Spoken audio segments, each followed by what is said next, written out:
Well, it's interesting, isn't it, that snow has a whole fascination about it in South Africa. We all get excited if it starts snowing and we rush outside to build snowmen.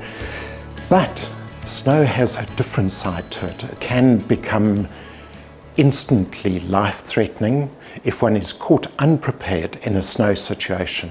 If I think back to 2001, we had a 3-day closure of Van Reenen's Pass, so the possibility of snow on the N3 is a very real one.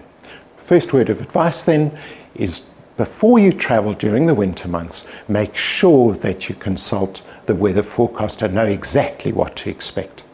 Then the second word of advice is that if you do decide to travel, make sure that you are prepared for any eventuality. You do not want to be caught up in the backlog behind an accident or in the event of a snow closure if you are unprepared. What do we mean by that? Essentially, you must carry with you blankets, food and water, and preferably be dressed in warm clothes. During that closure in 2001, we had people caught up in the snow who were wearing t-shirts and shorts. Now that can become life-threatening.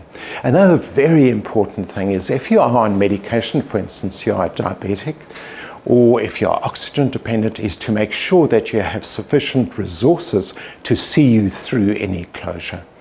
And then in particular would offer a word of advice regarding babies. If you are traveling with a baby, make absolutely sure that you have the necessary resources to feed that baby and ensure that that little one is kept safe and secure throughout any protracted closure.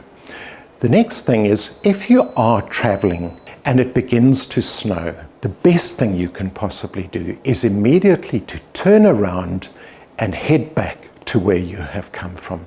You do not want to become part of the problem caught up in a closure.